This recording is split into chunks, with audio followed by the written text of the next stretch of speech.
Hey, this is Brandon Montour, and you're listening to Missin Curfew. What's Missin Curfew? It's when you kind of play guilty, but you show up. How nice is a green light on the road, though? No practice tomorrow, no plane, just go. Scotty Upshaw in the clear, and he scores! Right in front, scores! A few laughs, a little bit of fun, and obviously a lot of hockey talk. You're listening to Missin Curfew. The lads.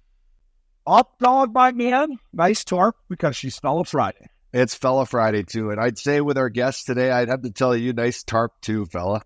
Because that is a well-deserved. I wish we could send our guest that we have on today, an extraordinary one, Stanley Cup champ. Well, one of those tarps while he's on vacation right now would just be perfect. Oh, I'm going to send him. I'm going to send a little swag bag, and this one's going to be in there for sure for him because he's fucking 50 bananas for the Monty kid fella. Yeah, that's nice. That's a nice touch. That will put a smile on my face. Yeah, the other day when I saw that July 1, baby. And he's going to be reunited with my boy Jaden Schwartz, who they're two peas in a pod. They're going to love each other. I like when good guys get what they deserve. Yeah, I don't know if you guys know this, but my here in San Diego, I sat between Shea Theodore and Brandon Montour. Dallas Aiken's probably between those two kids, and he said, "Hey, Holmes." And then listen, Monty was first time I saw Monty ski. He was in the second group. Remember the old shitty Anaheim ice ups? Yep. I'm like, who's this? Who's this kid? Well, I got Montour second rounder. I'm like, well, I'm done. I got no chance of making this team. Like, he was just fucking absolutely flying around out there. Then he got down to San Diego, and he had that swag already. And Theodore was kind of the other way where you needed to break him down a little bit. But I guess where I'm going with this, they're both Stanley Cup champs, eh? So yeah, put beside Holmes, and they weren't booze bags. So no matter how much I was like, boys, you want to come out? They're like, no. They were pros. They were pros right away up. Well, you've said a lot of good things about Dally, but that might just be one of his smartest moves of all time. Let alone putting on the nice suits and riding his bike 100 miles to practice and just being a perfect human being. But the fact that he knew that moving Shane O'Brien in between these two young studs was eventually going to, bring them both a big Brinks truck and 2 Stanley Cup championships back to back. That's impressive. I used to laugh. You remember those blue pads, those blue little... the Xerox pads, yeah. Yeah, so I would have that in the dressing room for my old fat ass back to that ass back then, right? And I'd come in some mornings and Monty would be sitting on my blue pad. I'm like, kid, you're way too young to be sitting on that fucking thing. He's like, it's comfy though. I'm like, yeah, it's comfy. Slide it over here. And then I would take it on the bench sometimes, like some of the shitty bars in the jungle, like Stockton and whatever else bar. So I would sit on the bench and I'd come back with my shift and Monty would be sitting on it. And he's like, I'm really good at it. But he was already an old pro. He's like, I like this blue paddle. Yeah, I'm sure you did. When you brought that blue pad home, I'm sure you used it for some other things too, man. Real balancing act. Yeah. Prixie, what's up, fella? You're in the lineup again here. Hey, you're fucking first in the power play now, fella. I think this is 3 summers in a row where I get added to the roster while our team at Hall passes away at NBA Summer League. I know they're off crushing it. A Hall, he loves doing that stuff. But yeah, no, fans are gonna love this Monty Kid interview. I obviously the people that follow us on social media know that I show a little bit of favoritism towards our guys, so you'll see a lot of Monty stuff on there. So happy to have him on. It'll be good for Panthers fans and good for Kraken fans who maybe don't necessarily know exactly a whole lot about him. So looking forward to this one, guys. I know the fans are gonna like this. Prince, you do a lot of great shit on social media, obviously, for us, but that's one of my favorite things. You take care of the boys that are our guys. Like, you always pump them out, Weezy, Baby, Monty. You take care of the fucking fella. Yeah, I mean, it's hard to keep track of them sometimes. We got the Kachuk brothers, Monty, Weezy, Marcus Foligno. Those are the guys. I love those guys. And you know what? If the fans think it's a little bit too much, I'm just taking care of the boys. That's all it is. Updog, I want to wish you a happy July 4th, fella. What's on the agenda in Aspen for the Upshoppies World Party Time, July 4th? I bet you there's some good fireworks in Aspen. Would they spend $1 million on fireworks up there or what? Obi, it's so funny you asked. July 4th here in Aspen, which we've been here the last couple of years, and it's a great place to be in summertime. Anyone's ever thought about like a mountain town like this? If you like the winters and skiing, the summer is like 10 times better. So funny you asked about the fireworks.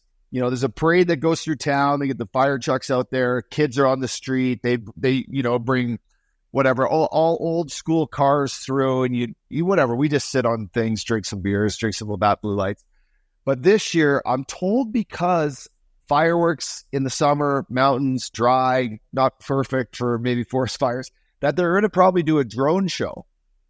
And you and I both know, like, the old K-Wash 50th birthday where they had the T-Rex into the Bitcoin, into the cash. And it's a spectacle. And if you've ever seen these drone shows, I think there's 200, 300 drones all go out, synchronized, different colors, and they basically display what would be a modernized fireworks session. So I'm told that that's going to go on about 7, 8 o'clock when it starts to get a little dark.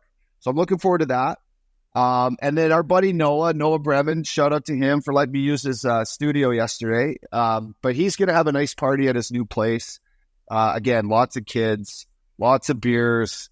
I'll be throwing some hamburgers around on the barbecue. It'll be, it should be good. How about you? What do you got planned? Newport Beach, Peninsula? What are you going to take the bike? Yeah, this year it's not as much exciting as it used to be on July 4th, right? Definitely. Right now. I'm going to invite every chip I need from LA to come down. Hey, we'll get the fucking Springer fan to bring you guys down. Bring as many people as you want. Listen, I think I'm going to a goddamn block party up by your neck of the woods with the DeMarcos. I think I'm going to go up there. I don't even know what I'm doing, dude. I don't know. I got no plans up, dog. I'm not 40. I got no plans for July 4th. I'm not much of a pigeon nowadays. So I think you got to take that electric bike. You got to take that electric bike and just go cruise down the beach and just see the madness. Because it is Newport Beach, boys. It is a shit show. Jump on the electric bike. Yeah. It's not going to be the same July 4th as always, but I'm looking forward to it. To all our American listeners, I hope you guys had a great July 4th. This is coming out on Friday, but America, baby. We'll be right back at Missin Curfew. Welcome back to Missin Curfew. Princey, it's the DraftKings Missin Curfew season recap. Presented by DraftKings. Stay tuned because you'll hear more about DraftKings and all it has to offer throughout the show. DraftKings, the crown is yours.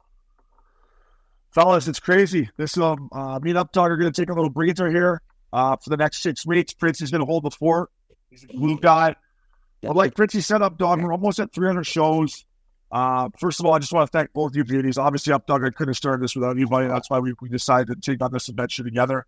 Princey, we brought you in pretty much from day one, and you've taken us to the next level on social. But another great season, boys. All Pass Media, thank you, Morgan, Kyle, all obviously. But what are some of the highlights for you, Updog? Did we get you out on the road enough? I will say this. No, we didn't. We definitely. I need the road, all right? I need the road. Fellow tours, we look back, boys, at the start of the season, and shout out to our sponsors, right? Labatt Blue Light, who, kicked off our season with DraftKings, where we showed up to Detroit and we basically launched the home opener for the Red Wings. You had never been in that barn. It's a great barn, great city, great sports town. And that's just, I look back and I cherish the relationships we get to build and seeing our fans on the road, but our partnerships with our sponsors is incredible. And it started off there. So shout out to DraftKings and Labatt Blue Light for what they can do for us. And then, boys, just, this weekly episodes of just tuning in and laughing and talking shop. And I probably watch more hockey this year, Obi, than I ever have, because, this was the first year with 2 shows a week where we're like in studio, Updog. You can't be just traveling around the world and then just catching up on what these young rookies' names are. I feel like we haven't butchered as many names this year as we usually do, right? Princey, would you say so? Have you had to edit all these Russian kids' names? Or I butcher more names than you, right, Princey? I butcher the names more than Updog. Updog just doesn't know who the fuck they are. Wow, there was guy when we went to Vancouver at Greta Bar. There was a bunch of guys came up. They're like Obi is the Don Cherry of podcasts with all the names and butchers. And there's guys asking me to put together a sizzle reel of all the butchers' names and stuff. So, but at the end of the day, guys, it's funny. Guys are not upset about it. They just think it's funny. Yeah, 100%. Those are hilarious. Our bloopers are probably all time. And Princey, yes, you do an incredible job, buddy, from your home, and shout out to your beautiful wife, letting you just be a disaster with us for a while, and your great kids. You're a good dad. You're a great fucking social media guy for us. And boys, I look back, I think the highlight for me was Toronto. Going into Toronto for the All-Star game, and shout out again to Kits Eyewear for helping put that on, and Crown Royal.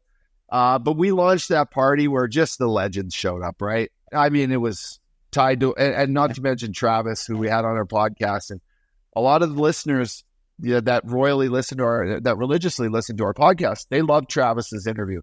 And if you haven't listened to it, jump on there. It's from our All-Star week, but he threw a great party, boys. There was tons of action in there. You know, Kits brought all their glasses. And then we had sit next to Mess and, you know, Shanny showing up and Ty Domi and Big Walt. And that was one of my moments this year. I'm like, you know what? This Missin Curfew Fellator thing, like, it's legit. And we got to get out and do this more because you got to give the people what they want, boys. You got to give them what they want. And that's what they want is a nice little shaker. Yeah. So, Princey, before we dive in, for the fellas out there listening, about halfway through the year, we lost our old producer, Max. And it was up in the air. And I texted Princey, I called Princey. I said, fella, do you think you can handle this? And we'll give it a try. So, first of all, Princey, great job just adjusting on the fly, doing social and producing it. Apologize to your wife for us. I'm sure it made you a lot busier. But what was the highlights for you? And how was that for you on the fly? Just being like, oh, my God, I got to produce the show now. Well, yeah, I mean, I think, I don't know if Updog knows a whole lot about this one, but Obes and I kind of shot the shit about this when we were crushing pints at happy hour at Earl's in Vancouver. But yeah, I got, that it happens. It happens in life, guys. It happens at podcasts. It happens, you know, it can happen at a restaurant. You know, the head chef can just up and quit and you got to find some way to replace it like that. So yeah, I got thrown into editing the episodes full time. So now the only thing that was really terrifying to me was that was about 5 weeks away from me having my third child, my baby girl, Hallie, that I had. And the diehard fans know about the Balboa Bay Club derby party that we had where I had to up and leave halfway through the broadcast because my wife went into labor. And that's when Updog almost gave away the fucking Instagram password live on air, which I still have a clip of. But it's kind of funny because we figured it out. It was getting close. It was supposed to happen over a weekend, and everybody was texting me every day, "Did you have it yet? Did you have it yet?" And it didn't happen. So I was you guys could probably tell I was a little discouraged. Like, oh my God. It was panic mode because we had no idea. Unfortunately, the guys at Hall Pass didn't quite know how to do it yet. So we got through Tuesday's episode that week. Didn't happen yet. And I'm like, oh my God. Got to almost Friday. I'm editing the episode on Thursday. I'm like, okay, I can do this. I'm editing at night. I get the episode finished. I'm at home. I'm working in my basement. I get it finished. And this is the weirdest thing ever. I get a text from the Updog at 12:35 a.m. my time. Being like, do you have the baby yet? I'm thinking like, what the fuck is this guy texting me at 12:30 at night? What is he doing? And then I didn't answer it. Like, yeah, it probably was because we were all in panic mode. I didn't answer his text because I was just finishing up. I had one social clip, just one. You got to get one social clip out with the episode. One done. 12:39. I get a text from my wife who's upstairs. Get upstairs right now. This is happening. This is going down. So I finished it. I bolted. I went upstairs. This is the crazy part, boys. And Uppy, I don't know how your kids have been delivered and whatnot. My wife texted me at 12:39, and my daughter Hallie was born at 12:51. No no nurses, nothing. It was just me and my wife that did the whole thing. I'm in straight mode. I have no idea what to do. It's terrifying. I'm shaking. No, like, kidding, bro. Here's the funny part too is when the paramedics showed up. Like I was like my hands were like shaking, and the one guy pulled me aside and he kind of like grabbed me by the shoulders and he smacked me on the face. He was like, "Fella, you're all right." And I was like, and he's like, I was like, "Call me fella," and he was like, "Yeah, I know who you are." Oh, that's awesome. So I finished up. I got to bed at about 4 a.m. Woke up at 6, 7. Got the kids to school. And the adrenaline, like winning the Stanley Cup, it's very similar to having a kid. I can say I just went straight to work. I literally went right back to work. So I basically took a break from work, had a kid, went right back to work. And then I ended up having a nap at about noon. But once again, I get woken up from a phone call from the fucking Updog. And I'm thinking, I'm like, does this guy not know that I'm fucking sleeping? What do they want this time? What do they want this time? This is the best part. I didn't call him back right away. I went back to sleep. I woke up. I went in. I grabbed my daughter just so that Uppy could see her. I pull up the phone and it's a FaceTime, and I'm all groggy. Like I've had 2 hours. I'm all groggy. FaceTime answers, and it's fucking Hubie. Yeah. I'm like, whoa, like what the hell's going on? Uppy grabs the phone. Uppy was golfing. I think you were golfing with Hubie and Dryden Hines. Yeah. And whoever, Yeah. because the Flames were playing the Ducks at the time. So that was a highlight for me, and stuff that you don't hear behind the scenes. And, you hear these NHL guys talk about how they had to leave games and go, deal with their kids and stuff. And I had to do the exact same thing. So feels like that was yesterday. That was like 6 months ago or 5 months ago. Yeah, I know.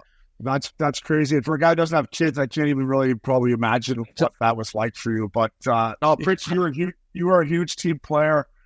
For me, boys, I think it all started. First of all, we got to thank DraftKings. I mean, let's be honest. Without DraftKings, we probably don't have this show continue to go anymore. They made us feel part of their family.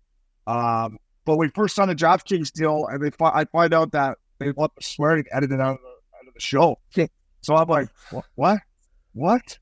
Meet up, you're gonna have to not swear. I'm like, no, we're just gonna cut it out. And then I just remember Max being like, you had 60 F-bombs. I'm like, that's actually not bad. That's 1 a minute. That's actually not bad. It's a 60-minute show. So I was worried about that. But once we got that figured out, obviously up top, the All-Star party was unbelievable. Everything you said about it was fucking unbelievable. Shout out to Travis. But for me, Vancouver, boys, going back there, and anytime we go to, we went to Calgary for the Battle of Alberta, and I've been to Edmonton with Updog, and there's tons of Missin Curfew fans in Calgary and tons in Edmonton, and obviously tons in Vancouver. And the love that they showed us and me, and just being back in that city, for me, was the highlight. Even though I woke up the last day, I couldn't talk or move. I was literally fucking done. I think that was a highlight for me. So it's all the fans in Vancouver. Thank you again. But fellas, it was an unbelievable year. Updog, we do got to get on the road a little bit more, I think. They probably get on the road a little bit more.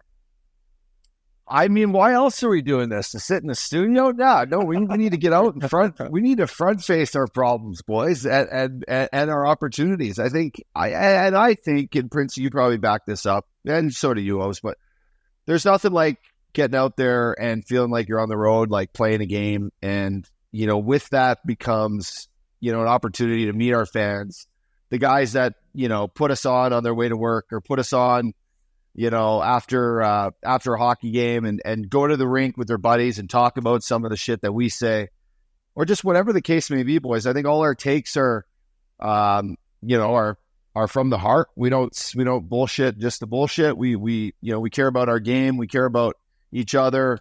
We want Missin Curfew to be something that lives on forever and makes guys feel like they're in a locker room and hanging out, and it gives them their hour away from their old lady, or from their screaming kids, or from their fucking the nuisance in life.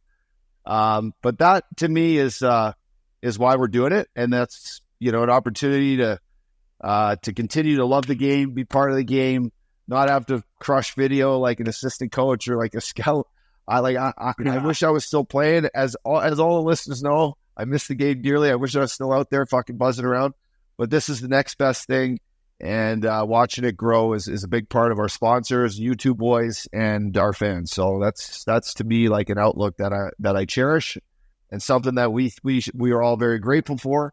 And then second to none is my Mrs. Christina and my kids, for them putting up with me, coming home from a 3-day bender with YouTube beauties and showing up to be just be daddy up dog, and that's something I love doing. So, well, listen, bro, the legend continues with you, man. Like you're the fact that you can do it all. It's like it blows my mind. I respect it.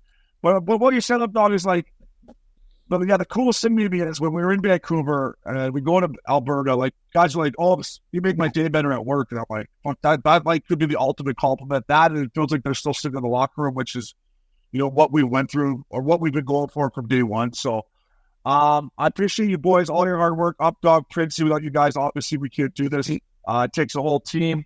Speaking of team, Princey will be lugging the mail, fucking Jail McCarr style, Quinn Hughes style. Me and Updog are officially taking a little 6-week hiatus. Fellas, we have off-season content coming out. These curfew calls that we did all the videos for all year, thank you so much. We have about 8 curfew calls coming out. We have 2 curfew campfires coming out. Prince is going to work his magic on some best of stuff. And then, Prince, you're going to be doing some cool stuff on the social throughout the summer, right? Tell the fellas. Oh, yeah, fellas. The summer is always a fun time for me doing social media. Obviously, during the season, we're covering a lot of games, getting the hits, the fights, all that kind of stuff. So the social media in the summer times gives me a chance to get a little more creative and to dig into the archives of old videos of Obi, the Updog, Don Cherry Rock'em Sock'ems, mic'd up clips, all that kind of stuff. So it's a chance for me to get a little creative and have some fun. So look what we got here. We've got a special guest. It's our last show before this is our fans. You want to say hi to the boys? Can you say hi? Anyway, listen, this kid got to witness his first playoff run. Which if you followed our Instagram, he was a huge Oiler fan. So shout out. Can you say go Oilers go?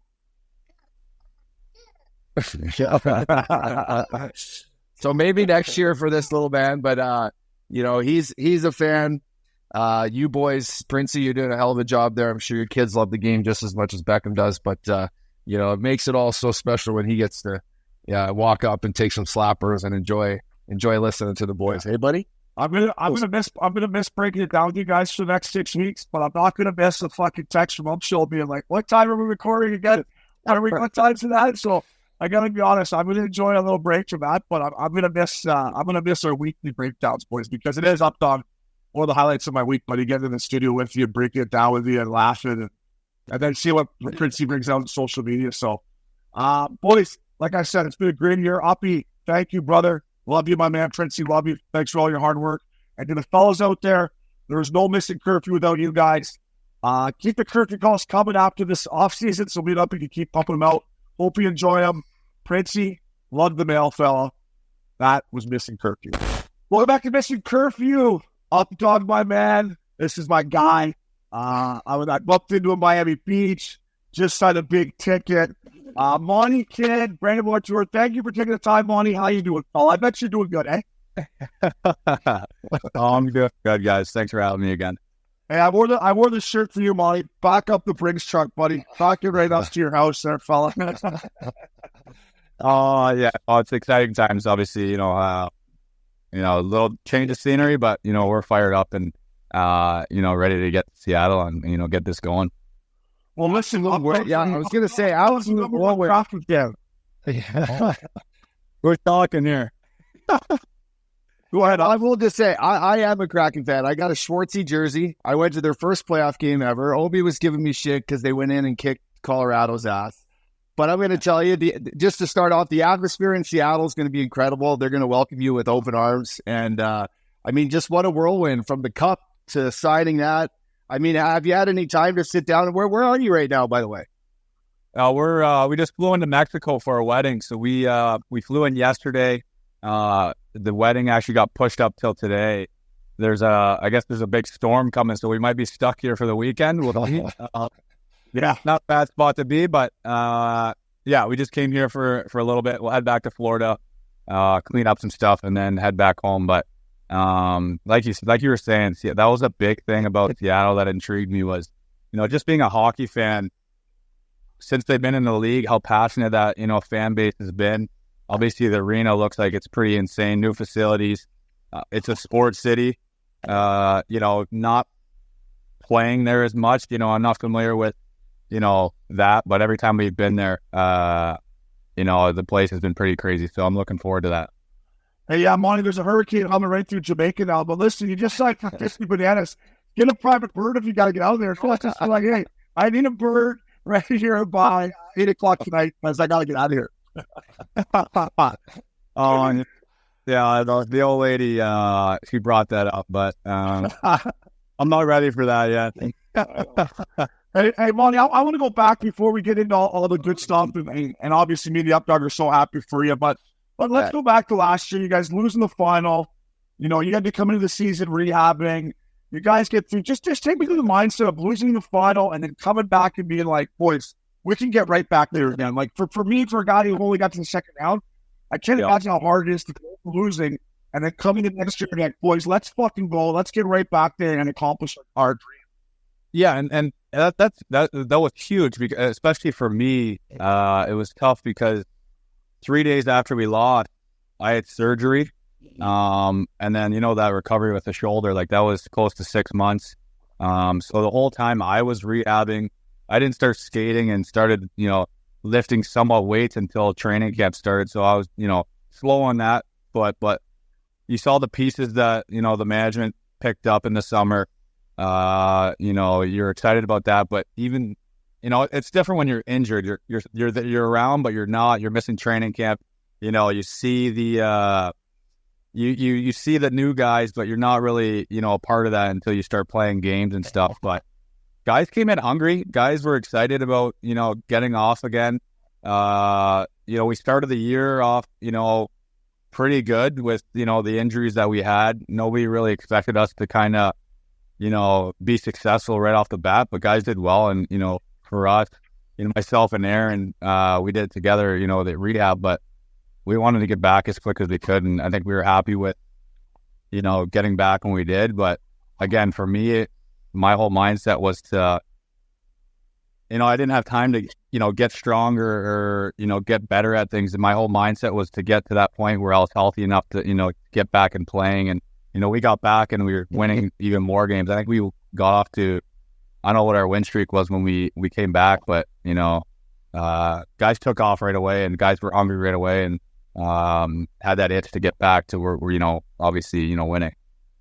Monty, I think we all know the story of like Gretzky back in the early days, in the 80s with the Oilers when they lost the New York Islanders, and they all walk past, their dressing room, and they see all the guys bandaged up in like ice bags, and they just kind of witnessed, well, they the way he describes it is they witnessed how hard it is to win, right? And it took them to see how hard that was, to get victory. And you guys lived that. Is there anything that you guys, like, as a group looked at with the way Vegas handled their final last year, and that sort of feeling on like, guys, it takes that much more. Like we went through 3 rounds that were excruciating games. We got to the final, heartbreak. Was there something that you kind of seen in the way Vegas handled themselves last year, and that feeling of like, we're never going to let that happen again, that you guys brought into this year? Because you guys were just a completely different team as far as confidence come playoff time. Yeah, I mean, the experience goes deep. You could say all the excuses you want. This time around, we didn't have many injuries. We had a healthy lineups. We played the same 6D the whole playoff run, pretty well all season too. But when me and Aaron came back, the forward group, the fourth line was changed a little bit, but other than that, that stayed healthy. Last year, I'm not going to get into details, but going into the medical room, there was a lineup, backed up. It was, and that made you push even harder just to see how hard it is to get to where we were. And last year, we were kind of running on adrenaline, the run. Nobody expected to just get through Boston, and we did. Toronto series, obviously being in the, bright lights of Toronto, did that. Carolina was that, we swept them, but we got pretty beat down in that series, and how you guys, overtimes, how close those were. And then, for a lot of us, it was our first time in the finals. Vegas was obviously, deep as hell. And guys were just, the break we had too. I think we had 10 plus days off, which guys were just itching to get going. And those first 2 games, I remember, we were just out there to kill. We were trying to hit, change it up at any time, which, I mean, we really took that this year, and we were calm, especially going into each series. But we knew what it took for our team to, to win each series, and then heading into, playing Edmonton, we had some time off there, but guys were, focused. Rest, recover was huge, and we played it the right way. Yeah, Monty, like sitting back here, now from a guy myself who never won one, and I follow it closely because this podcast, like how close it is to winning and losing. And for a guy who's been on both sides of it, you sit back now and be like, wow, I'm so grateful that I won it, but you realize even more how close it is, and you need to stay healthy, you need bounces, you need good matchups, and all that stuff that goes into it. It's kind of crazy when you think about it, Monty, what it takes to win it, huh? It gets down to like the little things, it's like, yeah, you need fourth liners to score, you need you need those guys to play, you get your top guys hurt, like guys need to step up, so the depth has to be huge. Each game I can't even pick, like, obviously our big guys like Sash were, unbelievable. Bob was unbelievable. But each game there was a hero in some ways that, stepped up that you would never expect it. And, last year you could say we ran, with a handful of guys that had to carry the load and make a difference every night. And that must, that's what surprised everyone, but this year we had a fully loaded and everyone was ready. Yeah, Lonnie, I just want to go. You touched on it a little bit there, fella, but after you talk about the 2 months, once you and Eki came back and you guys got through this, I thought the first 2 months were going to be key for you guys. Yeah, that's what I put my money on you boys. And you guys got back. You went on that run of like this Cats team's legit. Yeah. So Monty, take me in the room. You win the Atlantic. It's go time. Like, how different of a mindset was it from, like you said, you upset the Bruins being down 3-1. Like, what was Sutter? What was the mindset of starting the playoffs? Like, we're the best team out here. They got to go through us, kind of thing. Yeah, I mean, at first we were just kind of like, let's get home ice. We got a chance to, get it. Obviously, I don't know I forget right now how close, the last couple games with Boston were, but let's get home ice, see what we can do. And then, honestly, it just shifted to Tampa and what they've done to us in the past. The rest was history, whether we had home ice or not. I think a big thing, for us was just, in order to win this thing, we got to get, by the head of the snake. We got to get through these guys.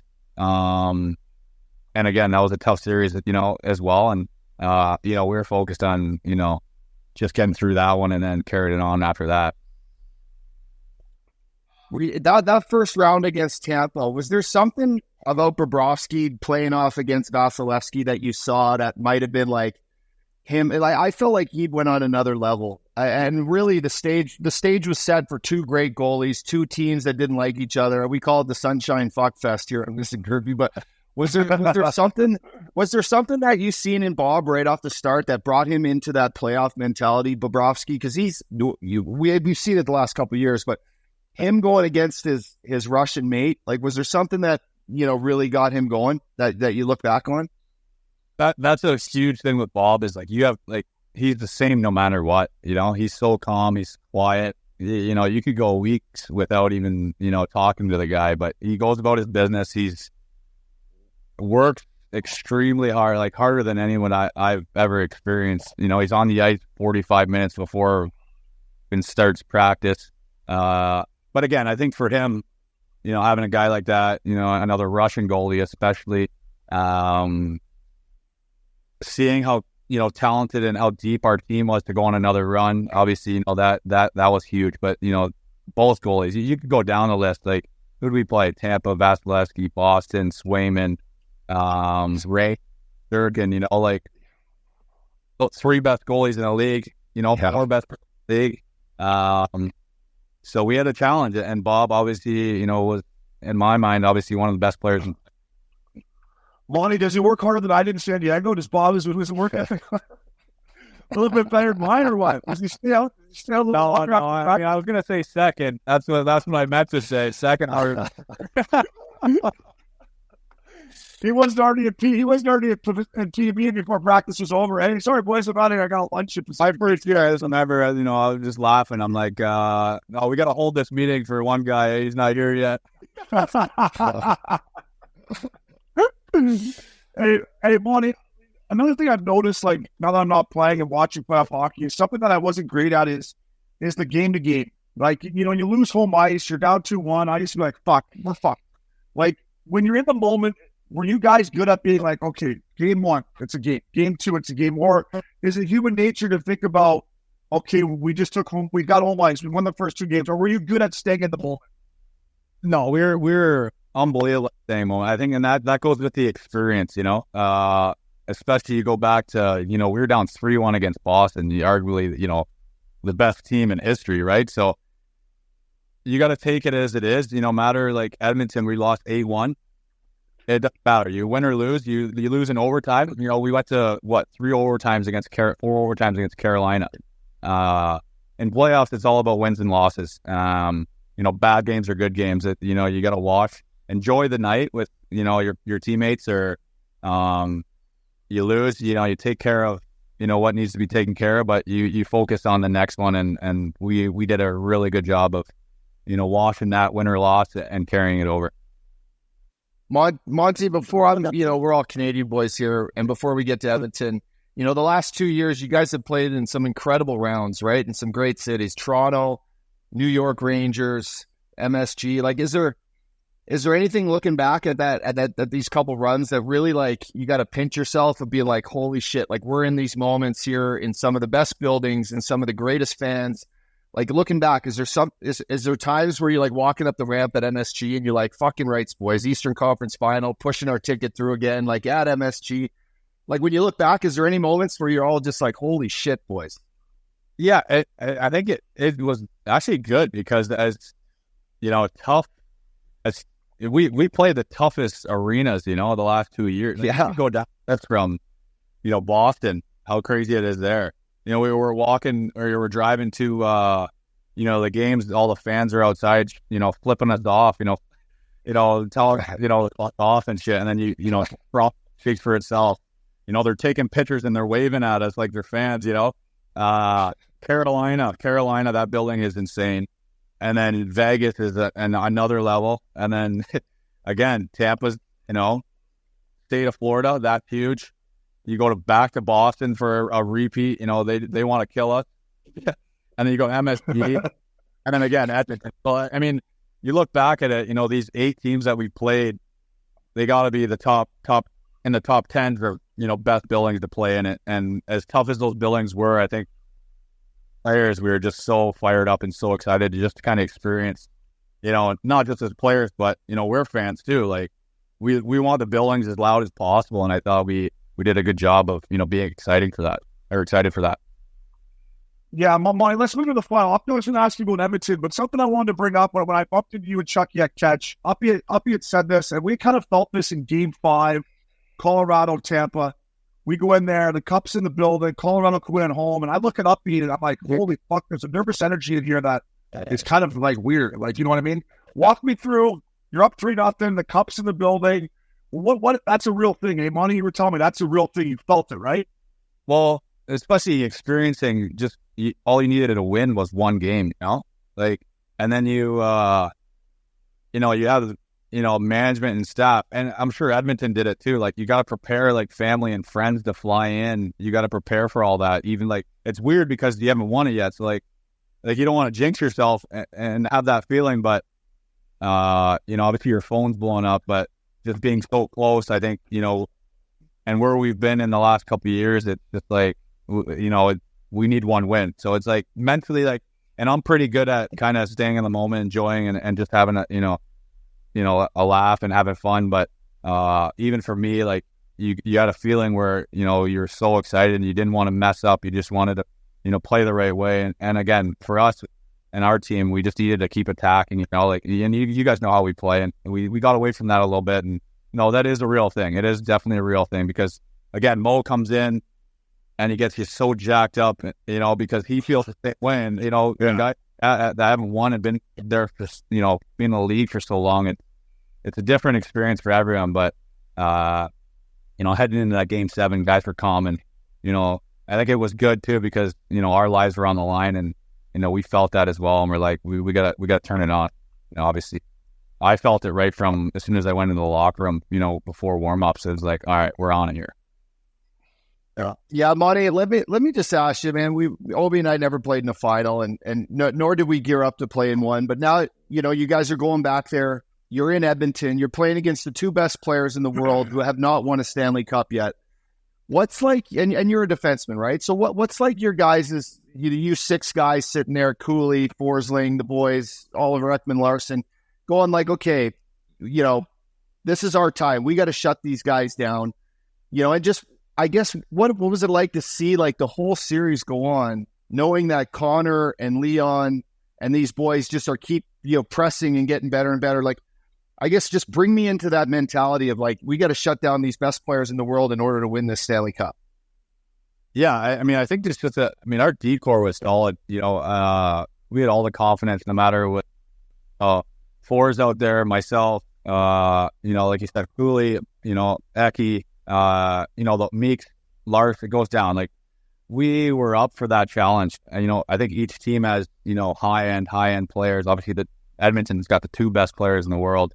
So we were excited for the challenge, and that's what it's about. That's why we play, we're Stanley Cup finals against Connor McDavid. Like, you see him flying down, you might get a little timid, but no, we were excited for that challenge. We made it tough for them, as tough as you can. Going to get their chance.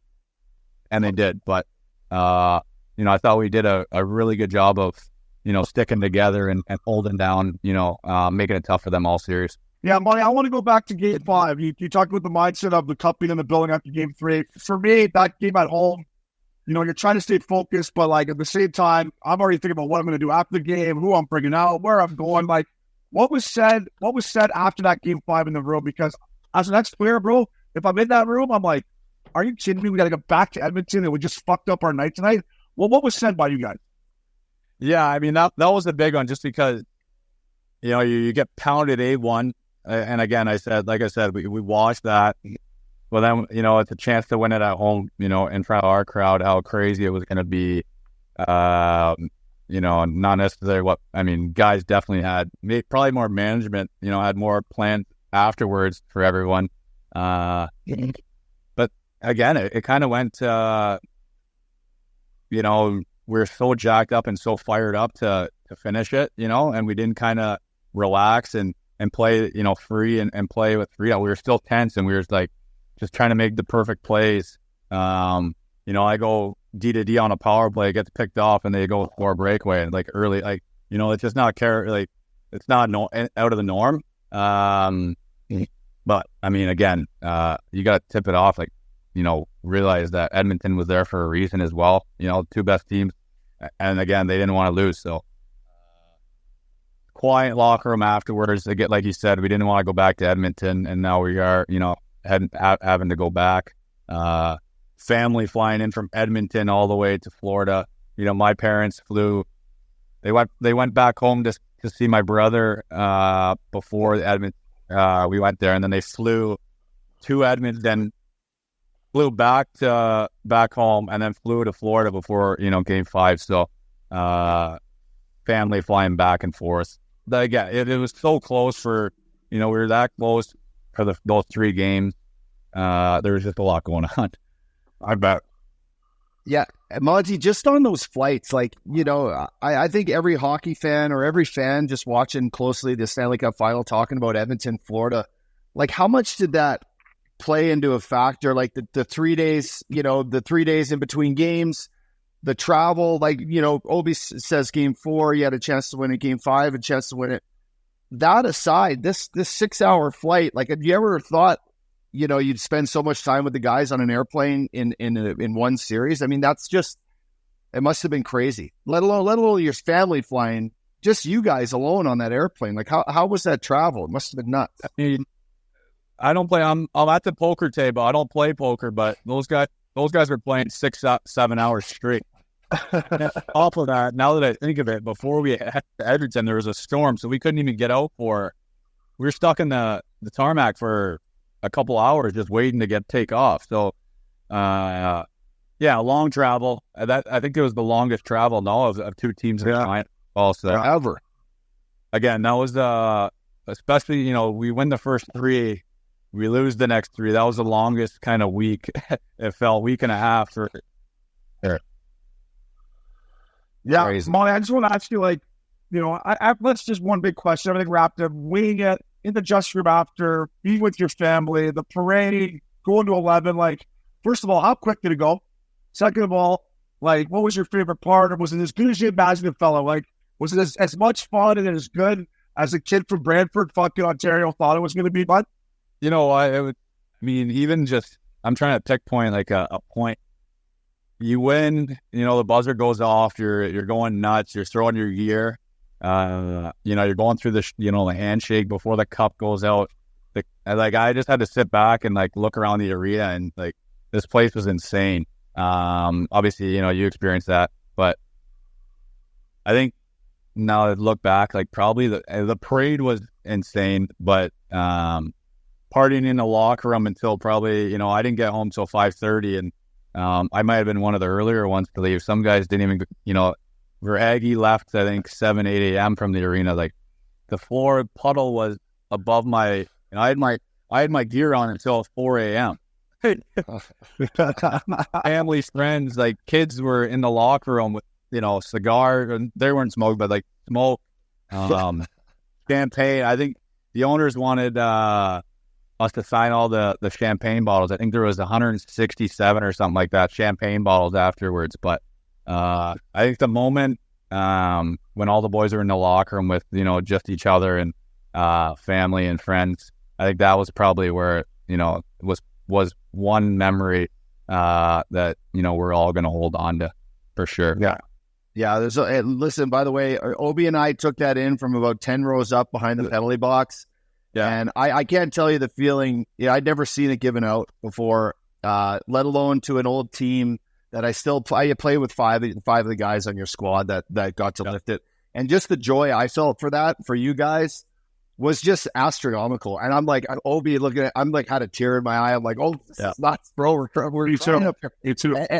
And just that feeling of like what you guys went through, and a game decided by one goal for etched in history for the rest of your life.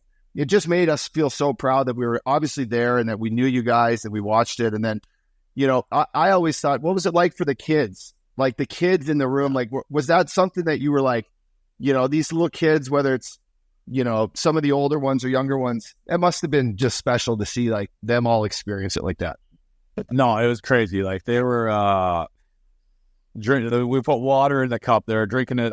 Drinking water out of the cup. Like you said, like even like when we lost, I mean, you're on the ice before you shake hands, but like I didn't even look over and see them celebrating. Like I couldn't.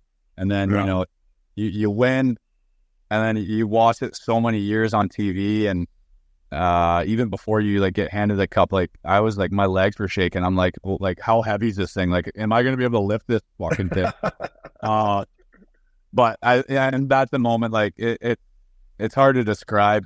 Obviously, words, but everything about that day, everything about that night, is pretty unbelievable. Yeah, but I'm so happy for you. Before we let you go here, let's talk a little Seattle. Listen, first of all, I played with Disco Dan Bausma. Played with him my first year pro, and he coached me my second year pro. Disco Dan, great guy. He's gonna love you as a person. He's gonna love your swag. But listen, dude, I talked all year about you, and I knew like come July 1 that you were gonna hit a home run, which you did. But talk to us about leading up to that. It must have been weird for you because you're celebrating with your boys, but you're worried about your family, your future. How was that to handle on? Yeah, no, I did pretty well by the end. We had a process. Me and my agent, we have a good relationship, and we were on it. Honestly, probably last summer. We had plenty of meetings. He flew down. I met him, places. We went through everything with my family. Trying to figure out where we wanted to be, what interest we had, what we wanted. Term was a big thing for us. I've been in this league for 9 years, and I've had bridge deals. I think I felt like I had an opportunity and have showed to the league what I can do and how I can play. So being 30, I wanted term, so that was a big thing. And then trying to figure out whether you wanted to go to a team that how to rebuild. You wanted to keep chasing it and be to a team that was close. Obviously, the main thing was to stay in Florida. We built a pretty good spot in Florida. I don't know when that I felt that ended, but obviously we were prepared for anything and we were ready for that. You get into playoffs, everything's put aside, and we were focusing on winning. And then, like you said, it's you're winning. We celebrated. I was out till 5:30 a.m. Back at the Elbow Room at 10 a.m. and I had a 2-3 hour meeting with my agent at noon the night after we won. So it was pretty quick. The emotions aside, we had to figure out what was best for us. Seattle was a team that was always interested. Obviously there's a handful of others, but again, I couldn't say enough before with how the sports city out and how the hockey, how big it is in Seattle now. And then for them it was just kind of, they want to win. They want, they see Vegas as a new team. I guess you can say Utah's in a point where that ownership wants to get on the right track. Seattle, talking to them, they want to win. They're trying to put all their eggs to get there, and wanted me to be a big part of that. And, for me, I wanted a team that, contract aside, wanted me and loved me. And seems like their organization, from top down, from media to equipment guys to coaches to players to management to fans are close and love each other. And, that's what I wanted to have. So we're excited about it, obviously. Yeah, and the good thing is, Monty, you can always go back to Florida, buddy, and you'll always be a Stanley Cup champ. So you know what I mean? It's like no matter what, baby, you're always going to be a champion there. And listen, Monty, I could do this all day with you, brother. I appreciate you taking the time. Last question: Do you know when you're getting the cup? And are you obviously bringing it back to Brantford, or what? Do you know what day you're going to get it at? Or no, we'll probably they're figuring out right now. I think I would assume sometime in August. I have the golf tournament with Adam on the 19th, so we'll do that. We'll go home and do that. But that might be a little awkward this year. Eh? I'm not bringing it there. That's for sure. No, I mean, it was cool that one of us was going to win and be a part of the experience. But it was cool that both of us got to experience the finals. Whether we're together or not, but. I'm gonna probably, I'll definitely bring it to the reserve. It's gonna be, there'll be pictures and videos. It's gonna be pretty crazy. You guys are welcome to come if you want. Find some time, but I was kind of like myself there. Check if you guys are in the area, or want to, come down, it'll be pretty crazy. I'm excited to see what it's gonna be about, but looking forward to it. Obviously, it's gonna be awesome. Oh, you're gonna enjoy it, brother. It's gonna be great. Monty, thank you so much, buddy. So proud of you. I'm happy for you, fella. Enjoyed every second of it. Thank you for taking the time, man. It means a lot to me in the Uptown, buddy. Go have a couple cold ones. They deserve it. All right, guys. Anytime. Thanks.